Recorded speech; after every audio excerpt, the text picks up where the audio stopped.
After marriage of Draupadi to the five Pandavas, the secret of their survival had come to light.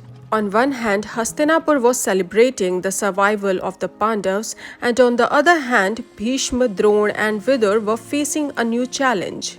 Thinking that Yudhishthir was dead, Dhritarashtra had coronated Duryodhana as the new crown prince. As Yudhishthir was alive, how could there be two crown princes in one kingdom? Therefore, on the advice of Bhishma, Drona, and Vidur, Dhritarashtra decided to do partition of the kingdom. While Duryodhana got Hastinapur, Yudhishthir got Indraprastha.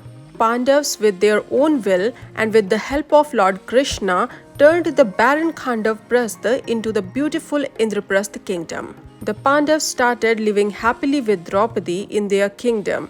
The brothers had made a rule. If one brother was in the room of Draupadi, then others were not allowed to visit. If anybody broke the rule, then the punishment was 12 years of exile.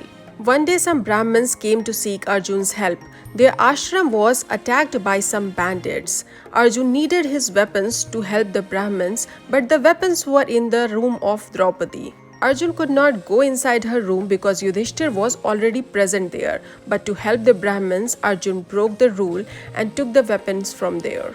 As a consequence, Arjun had to suffer 12 years in exile. During the exile period, Arjun married many princes. Those princes included Nagakanya Ulupi, the princess of Manipur Chitrangada, and the younger sister of Lord Krishna named Subhadra. After 12 years, Arjun returned back to Indraprastha along with Subhadra.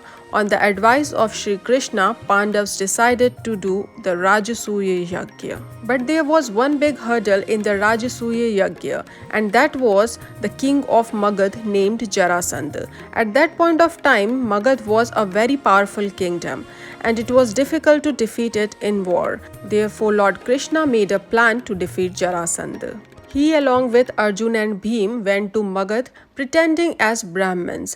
They purposely broke laws in the kingdom so that they were brought face to face with Jarasandha. When Jarasandha inquired about their acts, then Sri Krishna reminded him of all the sins he had done in the past. Also, Lord Krishna invited him for a one-to-one combat called Malyuddha. Jarasandha accepted the invitation and chose as his competitor Bhim, who was disguised as a Brahmin. Bhim and Jarasandha got engaged in a rigorous combat in which Jarasandha was defeated and killed. The only hurdle to the Rajasuya Yagya was now removed. The Pandavas made victories in all directions either through war or friendship. In the end, Yudhishthir's Rajasuya Yagya reached its final stage. For that magnificent yagya came princes and kings from all the directions. Duryodhana was jealous to see the prosperity and glory of Yudhishthir. But there was someone else who was even more jealous, and that was the prince of Chedi named Shishupal. Shishupal could not digest the fact that the Pandavas were giving so much respect to Lord Krishna.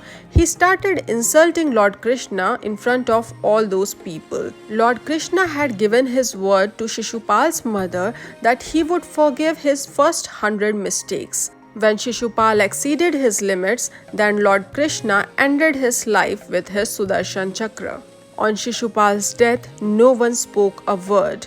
Seeing such glory and power of the Pandavas, Duryodhana got even more jealous. On his way back, he decided that he would either defeat the Pandavas in a battle or he would kill himself. To help his nephew, Shakuni gave him an alternative: the gambling match. Duryodhana forced Dhritarashtra to call the Pandavas for a gambling match, to which Yudhishthir could not say no.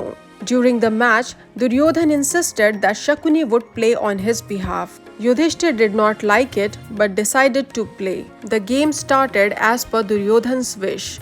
Yudhishthir lost everything one by one.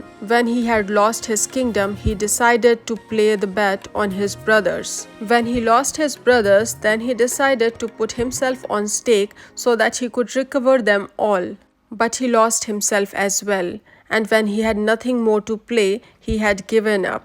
But Shakuni reminded him that he had one more bet to play: Draupadi. A disheartened Yudhishthir put Draupadi on stake. Except for Vidur and Vikarna, all the people in that hall kept silent. As was expected, Yudhishthir lost Draupadi as well. Draupadi paid heavily for that mistake of Yudhishthir. She was insulted by Dushasan, who dragged her by her hair in that hall. She was disrespected by Karna, who called her a prostitute. And when that was not enough, Duryodhana asked Dushasan to disrobe her in front of everyone. Even after so much insult, no one came forward to help Draupadi. Helpless, she prayed to Lord Krishna for help.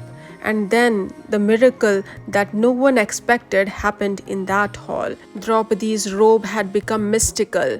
Duryodhana's all attempts to disrobe Draupadi had failed. There were bad omens coming from all sides. The crying of animals, the thunder, all of that terrified Dhritarashtra, who finally apologized to Draupadi and gave the Pandavas everything back. Now Duryodhana was angry. All his plans had failed because of his father. So finally he played the last bet. He forced Dhritarashtra to ask Yudhishthir to play another gambling match. There would be only one bet in this match, and that would be 12 years of exile and 1 year in disguise. Whoever among the Pandavas or the Kauravas loses the match would go in 12 years of exile and 1 year in disguise. Yudhishthir lost again. He and the Pandavas were exiled for 12 years and 1 year in disguise. If the disguise got unsuccessful, then they would have to go for another 12 years in exile. If you like the video, please hit the bell icon and subscribe to my channel.